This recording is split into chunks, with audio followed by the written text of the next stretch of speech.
2026-27 অর্থ বছরের বাজেট থেকে চাকরি পরীক্ষার জন্য যে গুরুত্বপূর্ণ প্রশ্নগুলো রয়েছে, এখন আমরা সেগুলো নিয়ে আলোচনা করব।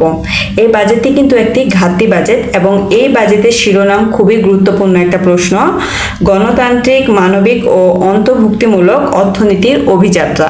এবং এই বাজেট নিয়ে বলা হয়েছে 87 থেকে 92 অনুচ্ছেদে। এটাও একটা গুরুত্বপূর্ণ প্রশ্ন। এই বাজেট দেশের ইতিহাসের 55তম বাজেট। এই প্রশ্নটাও কিন্তু চাকরি পরীক্ষায় আসতে পারে।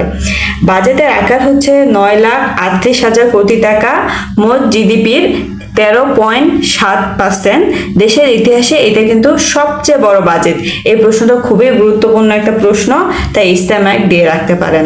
অর্থ বছরের সময়কাল হচ্ছে 1 জুলাই থেকে 30 জুন পর্যন্ত এবং সবচেয়ে বেশি বাজেট উত্থাপন করেছেন আবুল মাল আব্দুল মুহিত ও এম সাইফুর রহমান। ইনারা 12 বার বাজেট উত্থাপন করেছেন। বাংলাদেশে এ পর্যন্ত অন্তর্বর্তীকালীন বাজেট উত্থাপিত হয় মোট একটি এবং সেটি উত্থাপিত হয় 1996 থেকে 1997 অর্থ বছরে। এই বাজেটের ঘোষণা দেওয়া হয় 11 জুন 2026।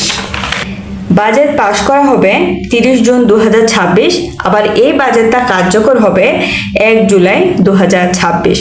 বাজেট উত্থাপনকারী হচ্ছে আমির খসরু মোহাম্মদ চৌধুরী। তিনি কিন্তু বর্তমানে অর্থমন্ত্রী এবং এটাই তার প্রথম বাজেট। জিডিপি প্রবৃদ্ধির হারের লক্ষ্যমাত্রা হচ্ছে 6%।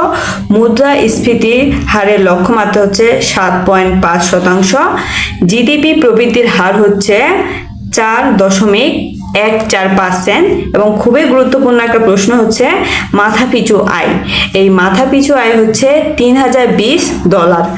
জিডিপির আকার হচ্ছে $501 বিলিয়ন এবং এটা প্রকাশ করা হয়েছে বাংলাদেশ পরিসংখ্যান ব্যুরো। এখন আমরা আলোচনা করব বাজেট করমুক্তকরণ আয়সীমা নিয়ে। খুবই গুরুত্বপূর্ণ হচ্ছে সাধারণ ব্যক্তির করমুক্ত যে আয়সীমা।